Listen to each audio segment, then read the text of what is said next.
NBA draft taking place next week, and we're going to be live for it here on Chat Sports. So make sure you are subscribed, youtube.com/chatsportstv, or hit that red subscribe button and turn on those notifications. Therefore, when we do go live for the NBA draft, which is the most watched draft on YouTube, you will be notified.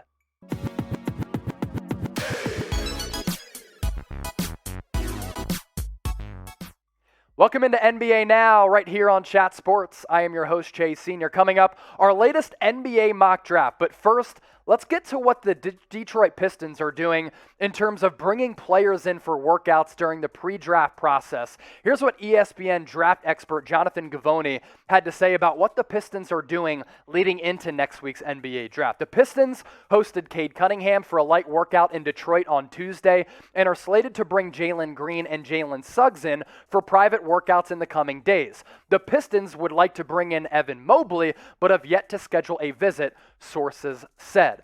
So with that, let's kick off our latest mock draft here on Chat Sports. And with the number 1 overall pick to the Detroit Pistons, the Pistons go with Cade Cunningham. I think this is the smart selection.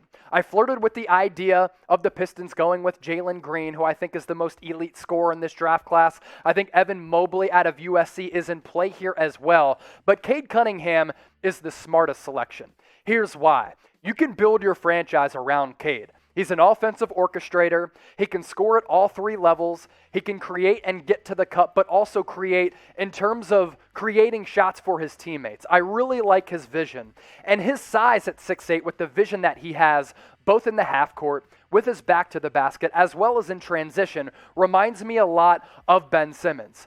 And for his size, I think there is so much defensive upside. That's why I think Cade Cunningham is going to go to the Pistons atop the NBA draft. How about Jalen Green at number 2 out of the G League Ignite to the Houston Rockets? What do the Rockets lack right now? An elite scorer. What's Jalen Green's most elite skill? It's scoring. And when you scout prospects nowadays, what are you looking for in these prospects? Guys who can put the biscuit in the basket and find twine from all over the court. Jalen Green can certainly do that. Reminds me a little bit from an athletic standpoint as well as a scoring output standpoint of guys like Bradley Beal as well as Zach LaVine. 36.5% from deep at the G League level, going up against pro competition, that's pretty damn good.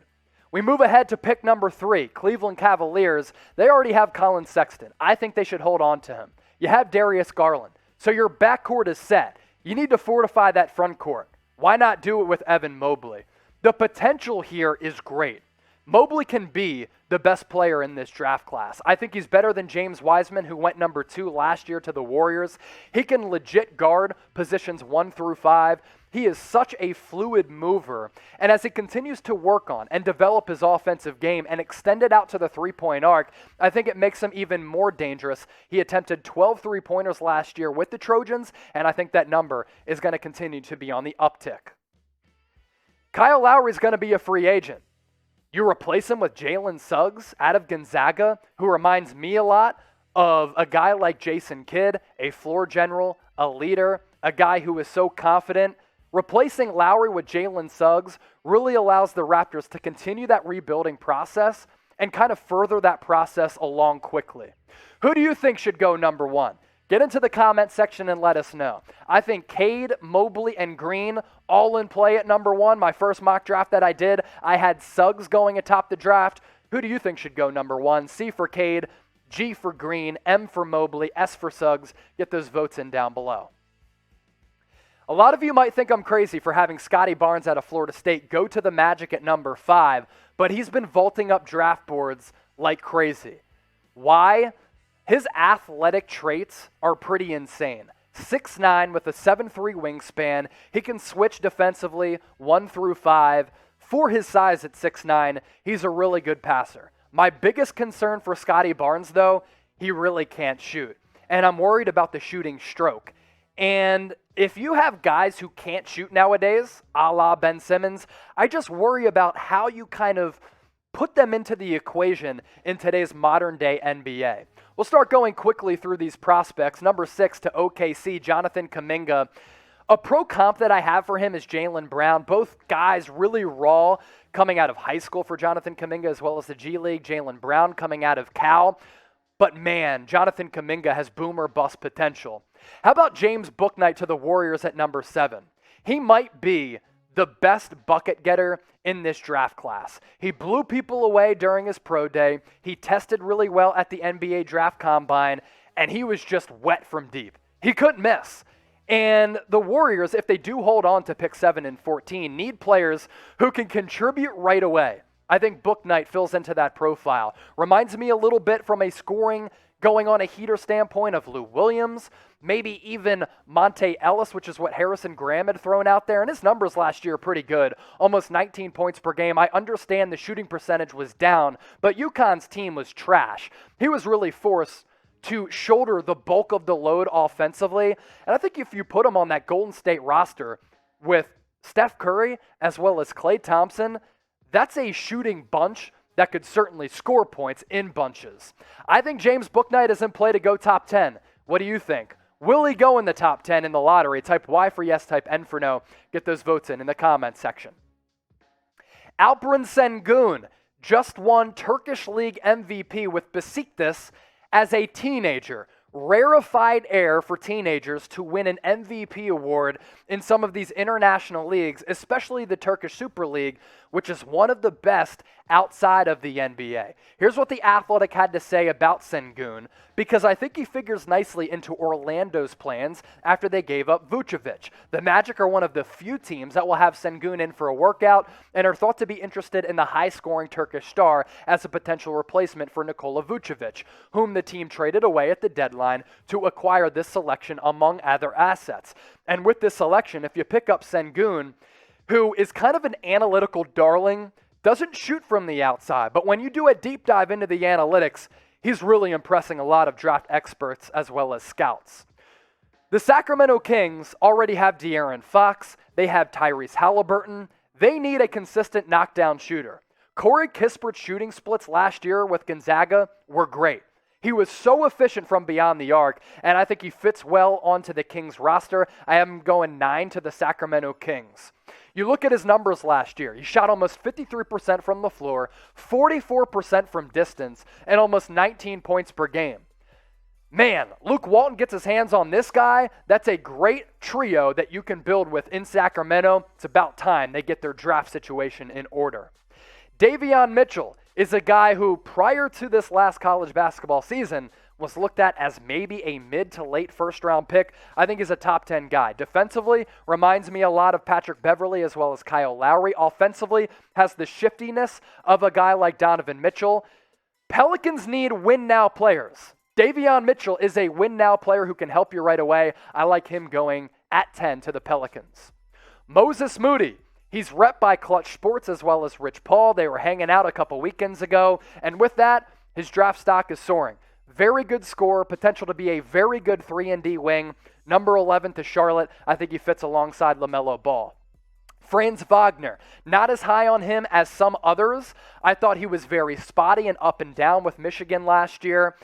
If he becomes a more consistent shooter, because his shooting splits all over the place and he's just not consistent enough, if he's a consistent shooter from deep, he's going to be in the league for a long time. If not, you're looking at a guy who's the next Nick Stauskas. Who's the better shooter? And I didn't just say that because both of them went to Michigan.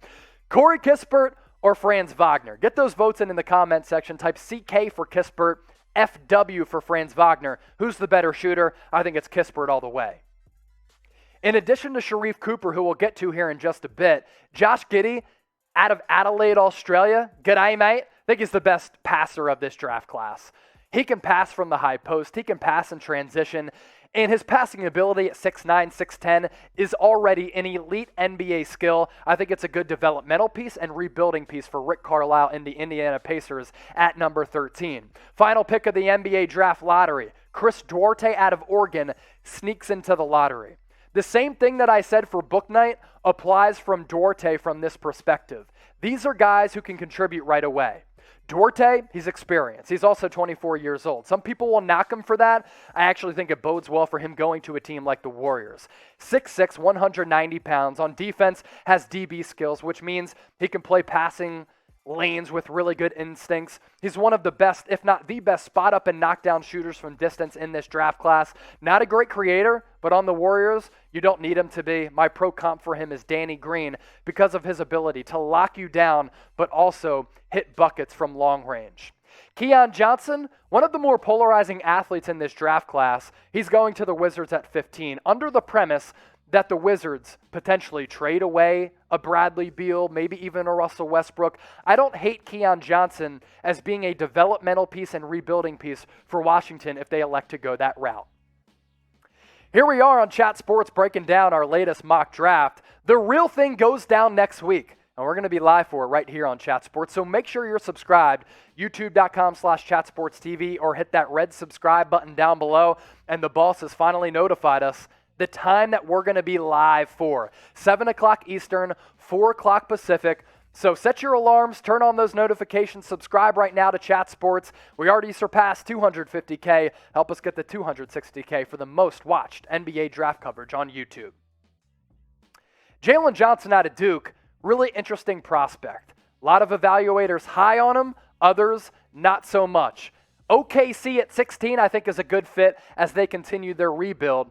Trey Murphy, he's been climbing up draft boards really quickly. Started his career at the basketball powerhouse that is Rice, played last year at Virginia. Reminds me a little bit of Chris Duarte because he's a knockdown shooter from deep, but he's more athletic and bouncier than Duarte. And I think he has defensively a little bit more defensive potential in terms of his ability to switch. 6'9", 206, wiry frame. Word is he has a great work ethic, like the defensive potential, as I mentioned. Pro comp for him, Robert Covington. Jared Butler just got cleared by the NBA to be selected in the draft. He had some personal health issues that he was dealing with. All of them checked out, thankfully. And thankfully for OKC, you get a playmaking guard who can certainly put the biscuit in the basket and find twine. Sharif Cooper to the Knicks at number 19. The Knicks really need a point guard. And I'm worried about Cooper in terms of his shooting efficiency. But in addition to Josh Giddey, I think he's one of the best passing creators and best passers in this draft class. Former 5-star recruit, sat out the early part of the season last year because of NCAA eligibility issues. Put up numbers though, 20 points per game, 8 assists. He's tiny but shifty and fast. Only shot 39% from the deck. Certainly a concern there. 23% from distance. I don't like it. I do like the potential though. Speaking of potential, Kai Jones certainly has it. It's either going to work out for him or it's not. And I'm not sure what the front court situation is for Atlanta. Are they going to keep some of their front court pieces? If not, if they elect to move on, Kai Jones could be a viable replacement. I do like the replacement there. If it does happen, Kai Jones at number 22 Atlanta, if John Collins does kind of opt out and not re-sign with Atlanta. Number 21, back to the Knicks. And we're sticking with the same theme here. Guys in the backcourt who you can continue to build with in addition to RJ Barrett and Emmanuel Quickley. And Jared Butler as well as Jaden Springer. You get two of these guys, and I like the makeup of the backcourt in New York City as one of the young blossoming teams in the NBA if they don't make a monster trade this offseason for maybe a Damian Lillard or go after Chris Paul in free agency. Speaking of bucket getters, Cam Thomas, one of the best in this draft class. I think he'd be able to go onto the Lakers right now and be able to score in bunches off the bench. Kind of reminds me in that regard of a Lou Williams because he's going to have his hot and cold nights. He can just really score it. Last year, 23 points per game. That was fourth in the nation. Very smooth mover, solid size at 6'4". He's also really built and strong. My problem and concern with him, he's very one-dimensional. Can't pass, can't really defend, but on the Lakers team, wouldn't have to do that. You'd really need him to just be a bench scorer. Rockets already have some guards on the roster.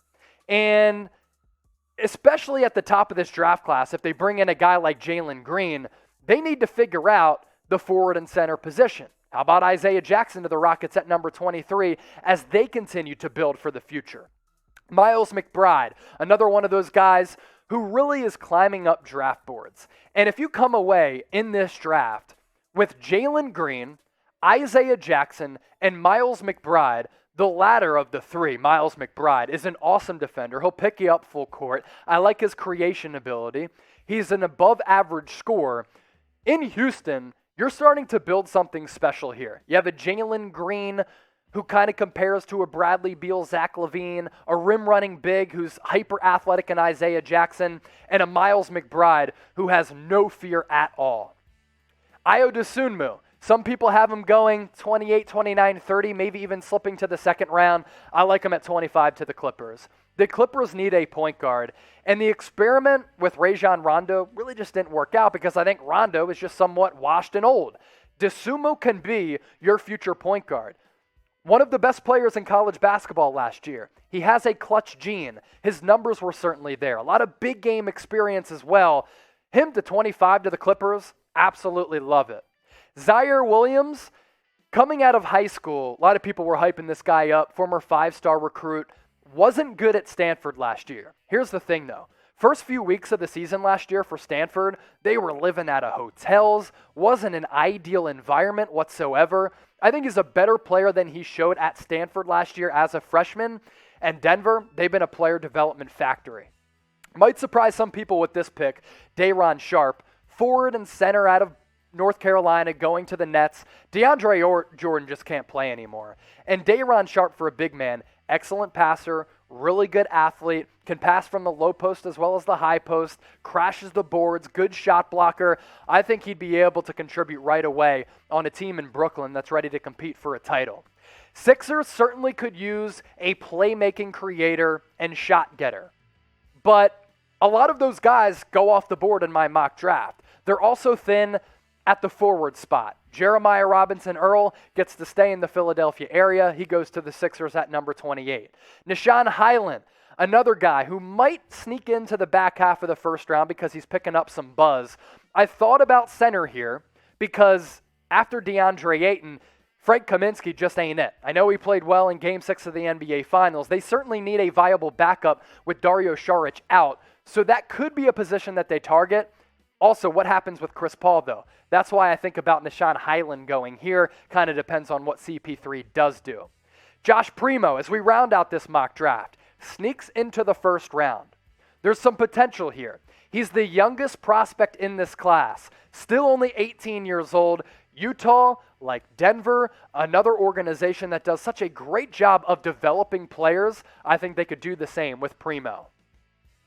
So that does it for my latest mock draft. Be honest with me. Grade it for me. A, B, C, D, or F. Let me know what your votes are in the comment section down below.